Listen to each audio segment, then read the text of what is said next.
Hey friends, welcome back. I'm Christina, the manager at the Pacific Beach Library. Thank you for joining me for day 8 of our read-along together of Emma by Jane Austen. We finished volume 1 yesterday. Yay! So we just have 2 more volumes of our book left to go. And it seems like we have wrapped up a few strands of our story, but there are some things being foreshadowed. So we'll see what happens next. Let's see. Today for my tea, hello, good to see you. For my tea, I am finishing off my little Valentine challenge of red and pink teas by having a not very red or pink tea. I made today a tea, let's see, it's the sweet and spicy caffeine-free herbal tea by Good Earth. And I chose this one because the primary ingredient is rooibos, which is a red tea. Also has chicory root, natural flavor, rose hips, cinnamon, lemongrass, peppermint, chamomile, aniseed, ginger root, orange oil, and orange peel. I've had this before. It's a really delicious tea, but it came out less red than I was hoping it would, but you know, the course of true love never did run smooth, right? Let's enjoy our teas today. I hope you guys are having something fabulous. Whoops. Whether it be red, pink, or any color. I hope it smells good. This one smells great. And that it just gives you a moment of peace and refreshment. I really like this one a lot. It has, I think it's the chicory. It just has that kind of, that flavor that, what is it? I just had the scent, the aroma is really sharp, and how do I say it? I don't think that I'm going to describe it well, but it almost feels like it's numbing your tongue a little bit, which doesn't sound like it'd be good, but it is. So yeah, it's a nice little taste in the tea. Okay, so let's talk a little bit about Emma and what we read yesterday. Yesterday, in our 3 concluding chapters of volume 1, we were coming off the aftermath, of Mr. Elton making his quite inappropriate declarations of love to Emma, or as Austen put it, let me see if I can find it. Oh, I think, I'm not gonna find it. Okay, let's just go on. But yeah, and so after Emma she was all in turmoil about what he had said and declared. And so in chapter 16, it was basically Emma reflecting on how she had been so wrong. She was both upset at him, but also a bit upset at herself for so misunderstanding the situation.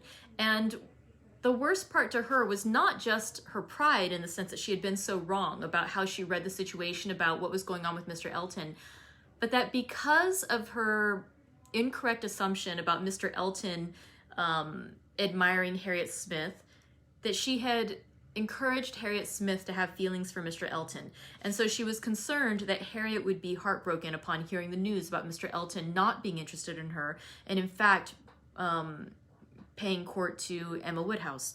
And so Emma's doing a little soul searching here, just feeling really embarrassed about what she did. And it's interesting too, because there's a nice scene where she says how she is going to stop matchmaking. Clearly, she was wrong about it. She doesn't know what she's doing. She doesn't want to make any more, cause any more harm to anyone she cares about. And then within one paragraph, she's like, I've barely been half a friend to her. I don't want her to be disappointed. I'm sure I have no idea of who else she could be with. Maybe William Cox. No, not William Cox. And then she catches herself and she realizes she's about to do it again. And so it's nice that Emma does have some awareness about when she's starting to go down the path of making the same mistake again, and she stops herself. She also assures herself that Mr. Elton, despite his declaring his love and his admiration for Emma, she reassures herself that she doesn't believe he actually does have true feelings for her, that it seemed more like he was reading lines than that he was really talking from his heart. And so it seemed to her that he was more interested in her wealth and her beauty and her position rather than her as a person. And so knowing that he was not truly in love with her, she didn't feel so bad about refusing his attentions. Okay, so let's see. Also, it's very snowy and cold, and so there's not a lot of travel possible right now, so she doesn't have to see him. She's really grateful for that. Although Mr. Knightley does manage to make it through the snow to visit them at Hartfield. But Mr. Knightley, he's awesome. Nothing stops him. In chapter 17, Mr. John Knightley and his wife Isabella, they do end up needing to return back to London. And as they're leaving town, Emma and her father receive a letter from Mr. Elton saying basically that he is about to go travel on a trip to Bath to visit some friends there for a while. And so he needs to take his leave. He's sorry he couldn't say goodbye to them in person. But the way he does it is he only addresses the letter to Mr. Woodhouse. He totally ignores Emma, whereas before he had been very solicitous of her. And so she feels a little hurt and a little upset, even though she understands what's happening. But, she feels a bit slighted. She then decides it's time to finally fess up to Harriet. So she goes to Mrs. Goddard's, she talks to Harriet, and Harriet is very sad. She has developed feelings for Mr. Elton, but she also is humble enough to still say, well, no one but you, my good friend Emma, would have ever thought that I had a chance at Mr. Elton. Oh my goodness, Mr. Elton. And so she basically tells herself, well, she's sad, but of course she never really had a shot with him. And so Mr. Elton is still a great guy, and if only. So she admires him still, although she knows that there's nothing romantic going to happen there. Finally, the last chapter of Volume 1 leaves this whole saga of Mr. Elton and Harriet Smith and instead focuses on another character who we have not met in person yet. Mr. Frank Churchill, as you may recall, is the son of Mr. Weston or Captain Weston and his first wife. And he has been unofficially adopted by his aunt and uncle, the Churchills, who are rather wealthy, and so he's taken their name. He now goes by Frank Churchill, and he had been planning on, or saying he was going to visit his father at Randall's, but he did not, and so there's more thing about him canceling, and so most of the chapter is about Emma and Mr. Knightley discussing Mr. Frank Churchill and his failure to visit.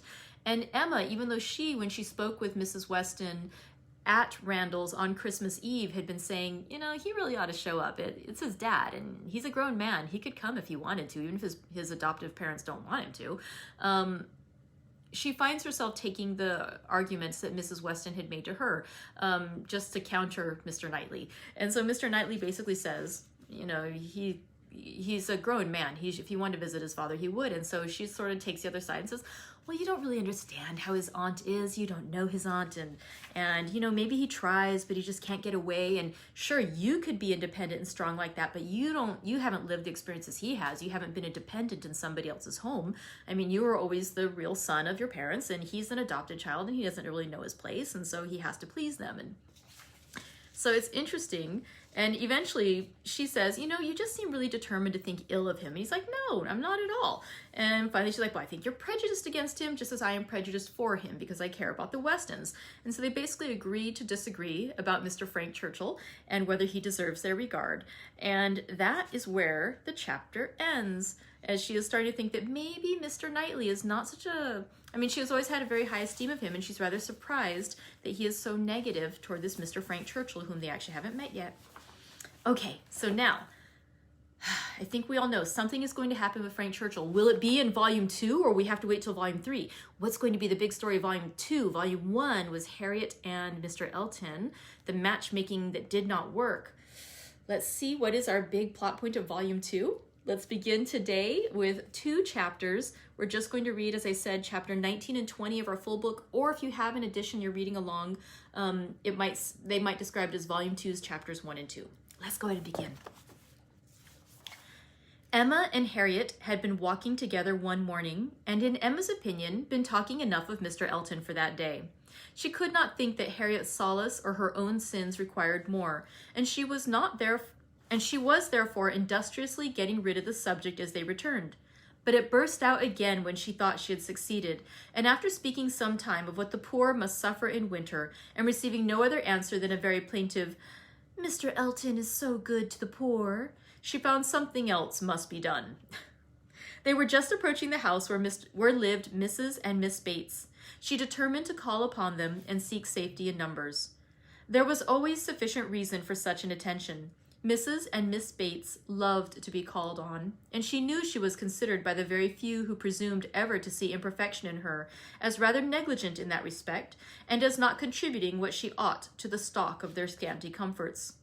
She had had many a hint from Mr. Knightley and some from her own heart as to her deficiency, but none were equal to counteract the persuasion of its being very disagreeable, a waste of time, tiresome women, and all the horror of being in danger of falling in with the second-rate and third-rate of Highbury, who were calling on them forever, and therefore she seldom went near them.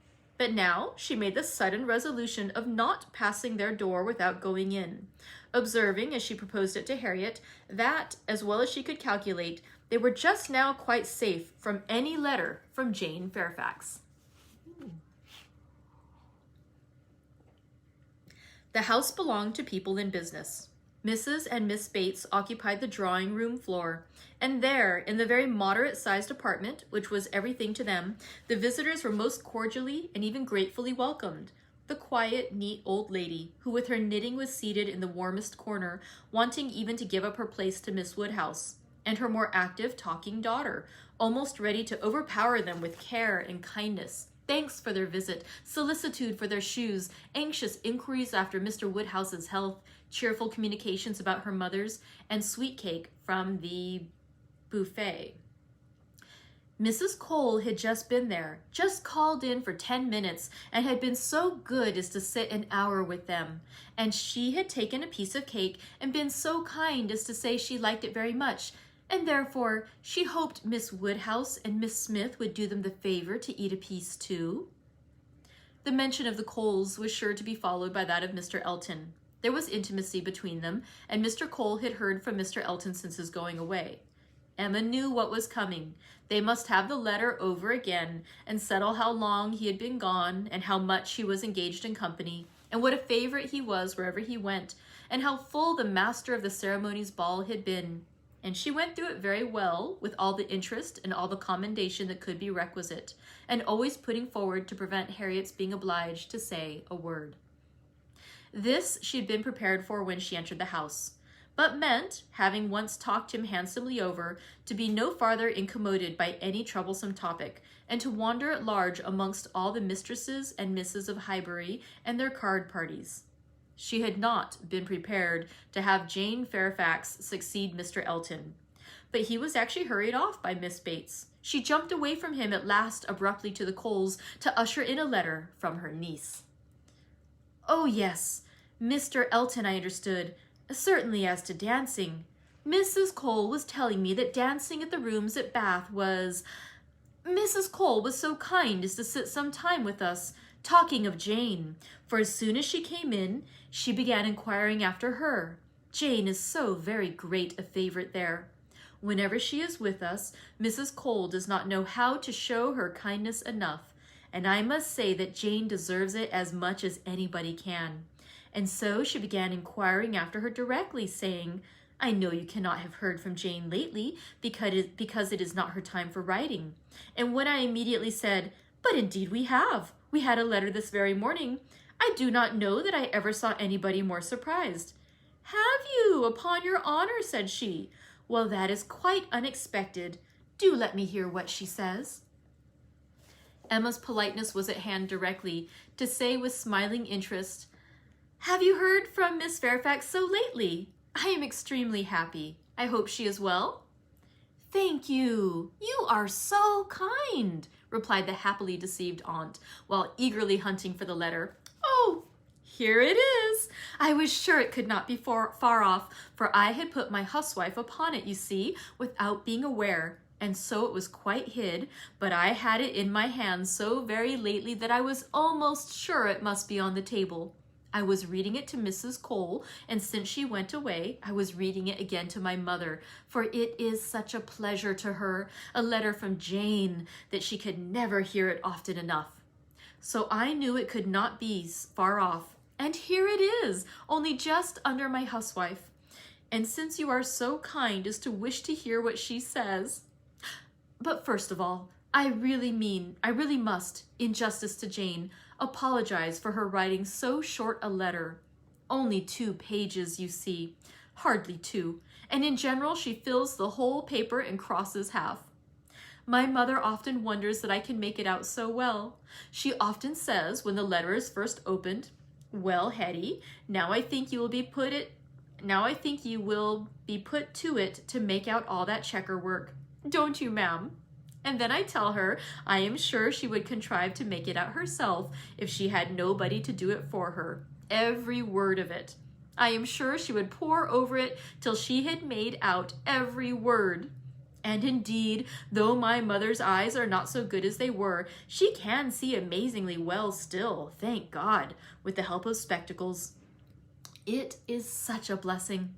My mother's are really very good indeed. Jane often says when she is here, I am sure, Grandmamma, you must have had very strong eyes to see as you do, and so much fine work as you have done too. I only wish my eyes may last me as well. All this spoken extremely fast obliged Miss Bates to stop for breath, and Emma said something very civil about the excellence of Miss Fairfax's handwriting.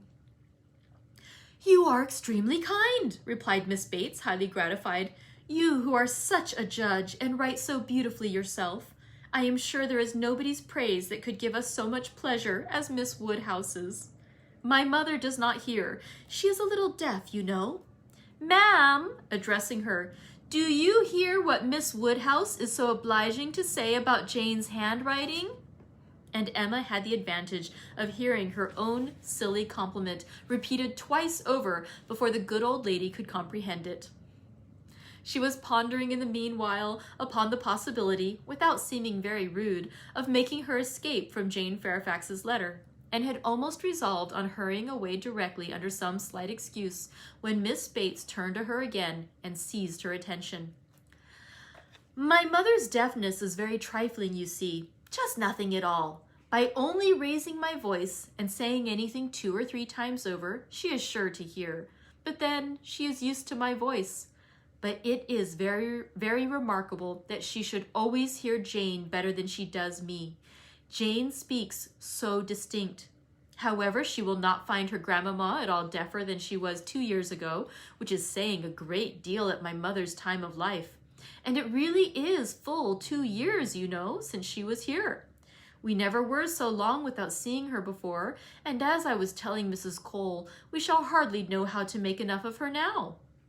Are you expecting Miss Fairfax here soon? Oh, yes, next week. Indeed, that must be a very great pleasure. Thank you. You are very kind. Yes, next week. Everybody is so surprised, and everybody says the same obliging things. I am sure she will be as happy to see her friends at Highbury as they can be to see her. Yes, Friday or Saturday, she cannot say which, because Colonel Campbell will be wanting the carriage himself one of those days. So very good of them to send her the whole way. But they always do, you know. Oh yes, Friday or Saturday next. That is what she writes about. That is the reason of her writing out of rule, as we call it, for in the common course we should not have heard from her before next Tuesday or Wednesday. Yes, so I imagined. I was afraid there could be little chance of my hearing anything of Miss Fairfax today. So obliging of you. No, we should not have heard, if it had not been for this particular circumstance of her being to come here so soon. My mother is so delighted, for she is to be 3 months with us at least. 3 months, she says so positively, as I am going to have the pleasure of reading to you. The case is, you see, that the Campbells are going to Ireland. Mrs. Dixon has persuaded her father and mother to come over and see her directly.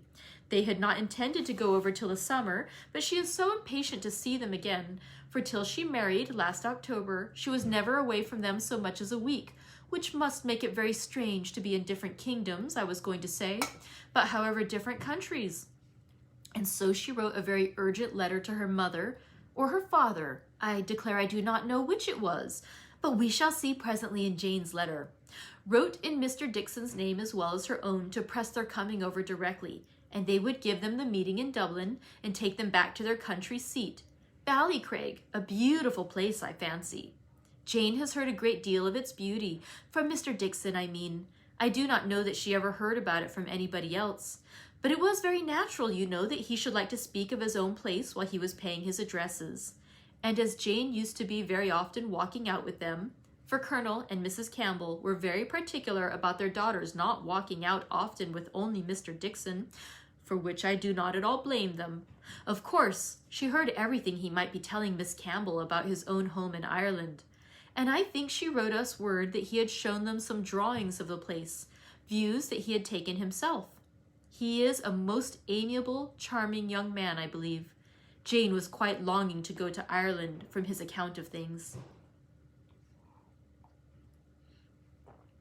At this moment, an ingenious and animating suspicion entering Emma's brain with regard to Jane Fairfax, this charming Mr. Dixon, and the not going to Ireland, she said, with the insidious design of further discovery, "You must feel it very fortunate that Miss Fairfax should be allowed to come to you at such a time, considering the very particular friendship between her and Mrs. Dixon. You could hardly have expected her to be excused from accompanying Colonel and Mrs. Campbell." Very true indeed. The very thing that we have always been rather afraid of, for we should not have liked to have her at such a distance from us for months together, not able to come if anything was to happen. But you see, everything turns out for the best. They want her, Mr. and Mrs. Dixon, excessively to come over with Colonel and Mrs. Campbell. Quite depend upon it. Nothing can be more kind or pressing than their joint invitation, Jane says, as you will hear presently. Mr. Dixon does not seem in the least backward in any attention. He is a most charming young man. Ever since the service he rendered Jane at Weymouth when they were out in that party on the water, and she, by the sudden whirling round of something or other among the sails, would have been dashed into the sea at once, and actually was all but gone, if he had not, with the greatest presence of mind, caught hold of her habit. I can never think of it without trembling. But ever since we had the history of that day, I have been so fond of Mr. Dixon. But in spite of all her friends' urgency and her own wish of seeing Ireland, Miss Fairfax prefers devoting the time to you and Mrs. Bates? Yes, entirely her own doing, entirely her own choice. And Colonel and Mrs. Campbell think she does quite right, just what they should recommend, and indeed they particularly wish her to try her native air, as she has not been quite so well as usual lately. I am concerned to hear of it. I think they judge wisely. But Mrs. Dixon must be very much disappointed. Mrs. Dixon, I understand, has no remarkable degree of personal beauty, is not by any means to be compared with Miss Fairfax. Oh, no, you are very obliging to say such things, but certainly not. There is no comparison between them.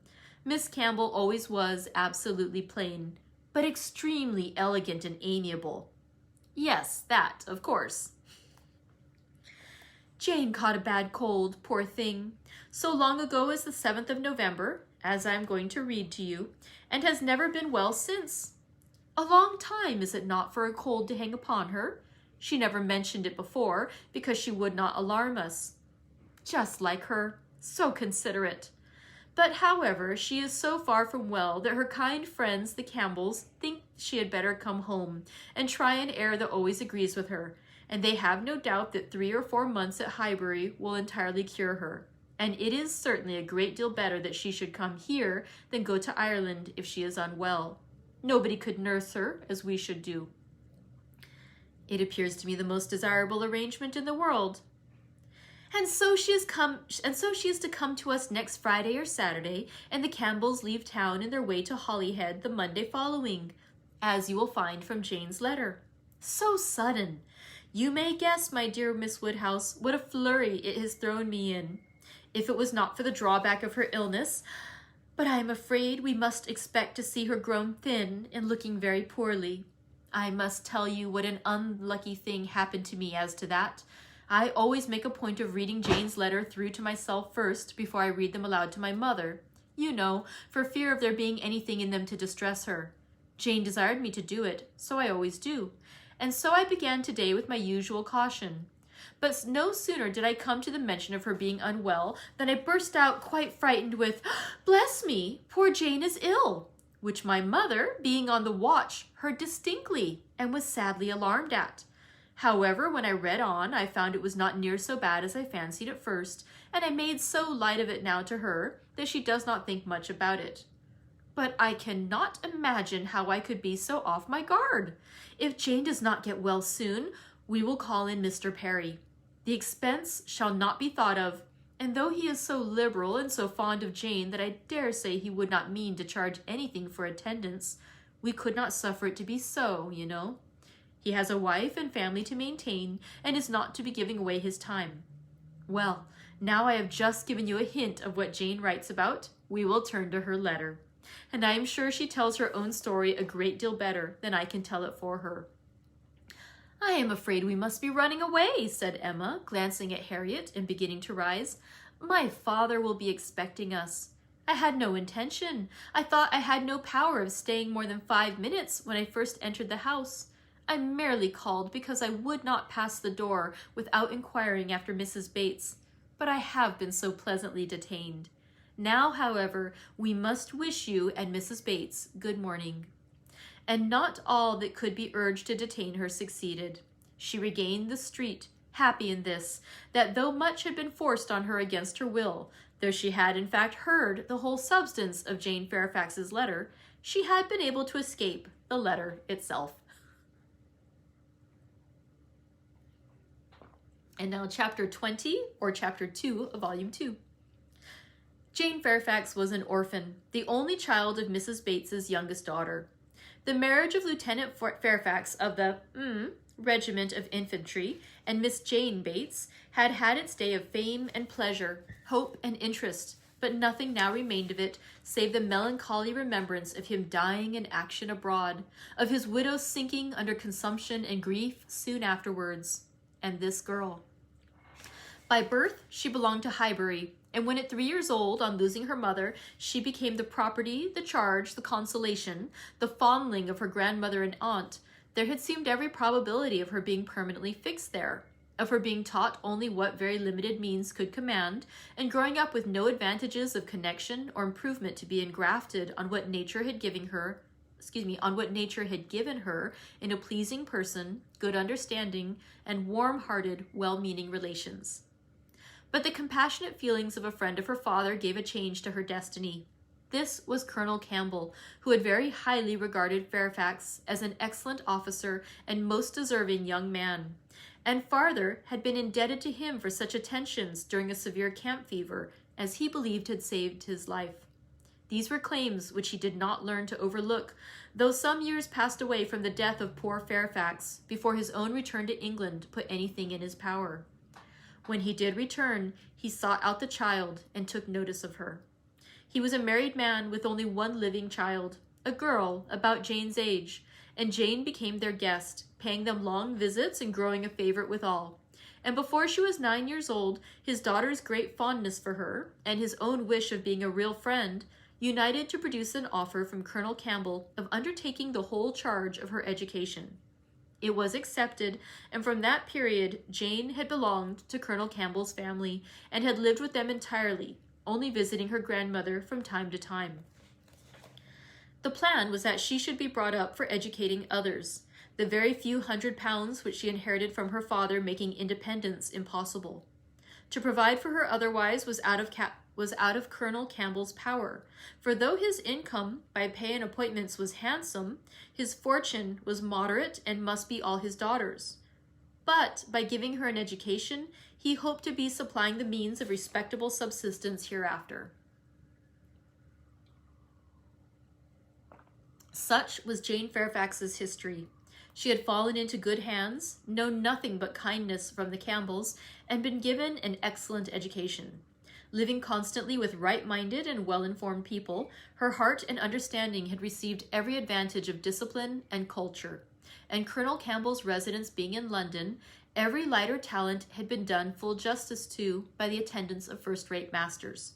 Her disposition and abilities were equally worthy of all that friendship could do, and at 18 or 19 she was, as far as such an early age can be qualified for the care of children, fully competent to the office of instruction herself. But she was too much beloved to be parted with. Neither father nor mother could promote, and the daughter could not endure it. The evil day was put off. It was easy to decide that she was still too young, and Jane remained with them, sharing, as another daughter, in all the rational pleasures of an elegant society and a judicious mixture of home and amusement, with only the drawback of the future, the sobering suggestions of her own good understanding, to remind her that all this might soon be over. The affection of the whole family, the warm attachment of Miss Campbell in particular, was the more honorable to each party from the circumstance of Jane's decided superiority both in beauty and acquirements. That nature had given it in feature could not be unseen by the young woman, nor could her higher powers of mind be unfelt by the parents. They continued together with unabated regard, however, till the marriage of Miss Campbell, who by that chance, that luck which so often defies anticipation in matrimonial affairs, giving attraction to what is moderate rather than to what is superior, engaged the affections of Mr. Dickson, a young man, rich and agreeable, almost as soon as they were acquainted, and was eligibly and happily settled, while Jane Fairfax had yet her bread to earn.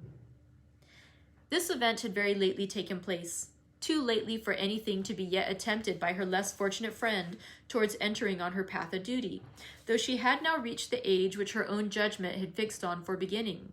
She had long resolved that 21 should be the period. With the fortitude of a devoted novitiate, she had resolved at 21 to complete the sacrifice, and retire from all the pleasures of life, of rational intercourse, equal society, peace and hope, to penance and mortification forever. The good sense of Colonel and Mrs. Campbell could not oppose such a resolution, though their feelings did. As long as they lived, no exertions would be necessary. Their home might be hers forever, and for their own comfort they would have retained her wholly. But this would be selfishness. What must be at last had better be soon. Perhaps they began to feel it might have been kinder and wiser to have resisted the temptation of any delay, and spared her from a taste of such enjoyments of ease and leisure as must now be relinquished. Still, however, affection was glad to catch at any reasonable excuse for not hurrying on the wretched moment.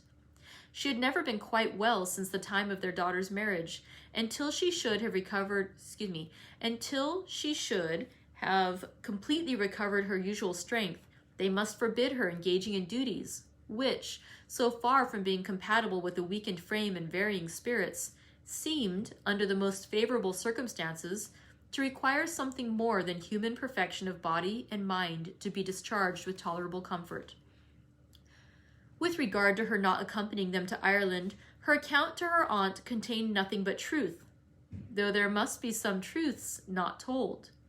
It was her own choice to give the time of their absence to Highbury, to spend, perhaps, her last months of perfect liberty with those kind relations to whom she was so very dear.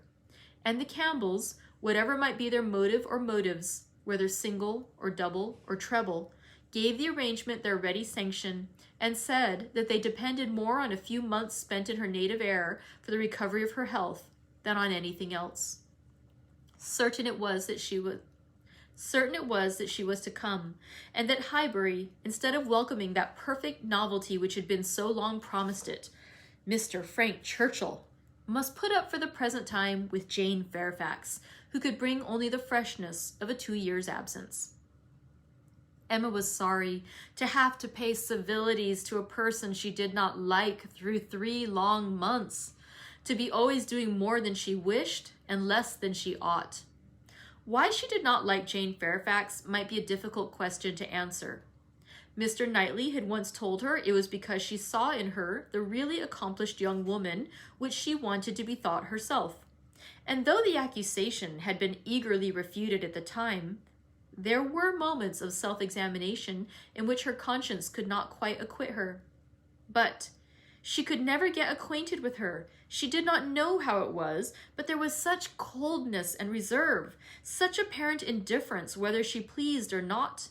And then her aunt was such an eternal talker, and she was made such a fuss with by everybody, and it had been always imagined that they were to be so intimate because their ages were the same.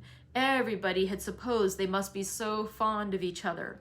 These were her reasons. She had no better. It was a dislike so little just, Every imputed fault was so magnified by fancy that she never saw Jane Fairfax the first time after any considerable absence without feeling that she had injured her. And now, when the due visit was paid on her arrival after a 2 years' interval, she was particularly struck with the very appearance and manners which for those 2 whole years she had been depreciating. Jane Fairfax was very elegant, remarkably elegant, and she had herself the highest value for elegance. Her height was pretty, just such as almost everybody would think tall, and nobody could think very tall. Her figure particularly graceful, her size a most becoming medium, between fat and thin, though a slight appearance of ill health seemed to point out the likeliest evil of the two. Emma could not but feel all this. And then her face, her features. There was more beauty in them altogether than she had remembered. It was not regular, but it was very pleasing beauty. Her eyes, a deep gray, with dark eyelashes and eyebrows, had never been denied their praise. But the skin, which she had been used to cavil at, was wanting color.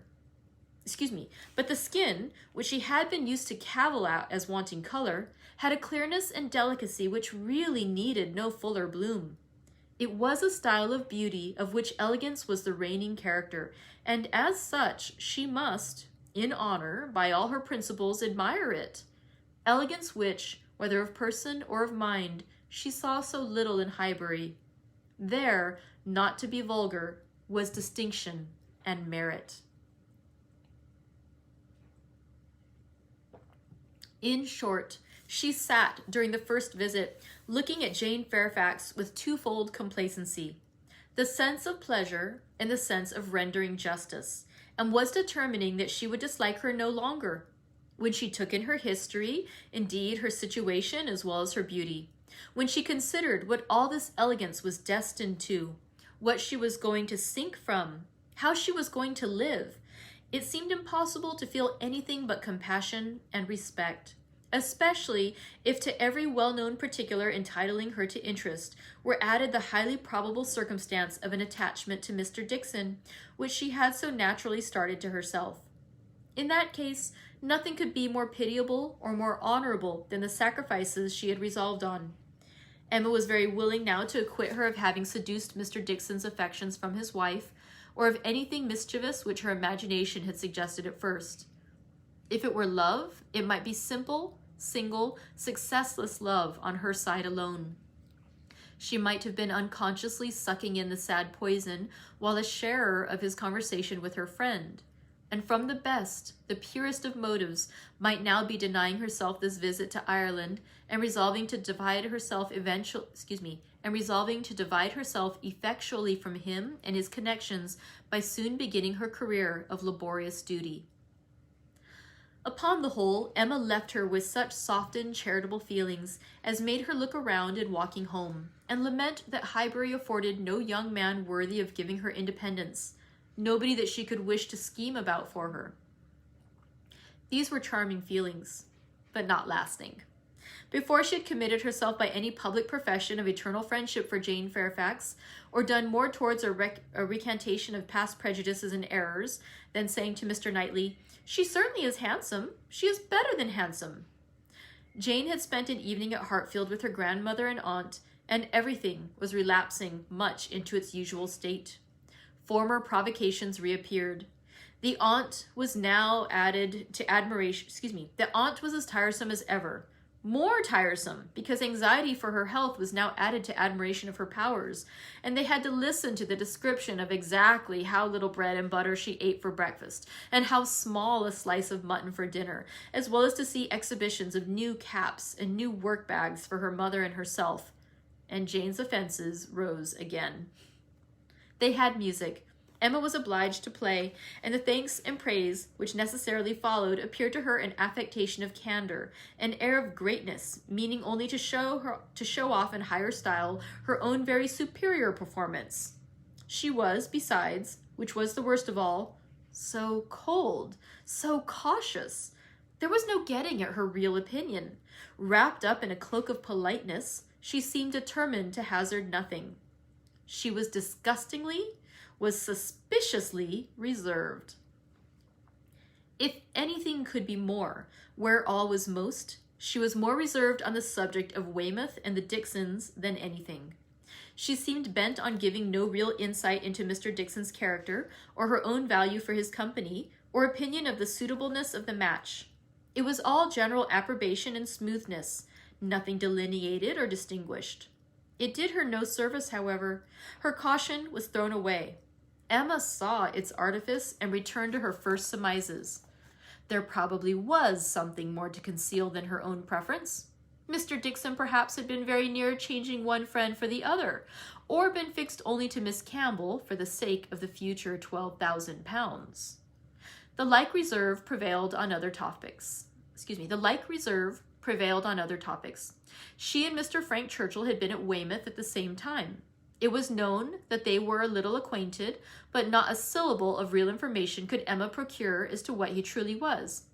Was he handsome? She believed he was reckoned a very fine young man. Was he agreeable? He was generally thought so. Did he appear a sensible young man of information?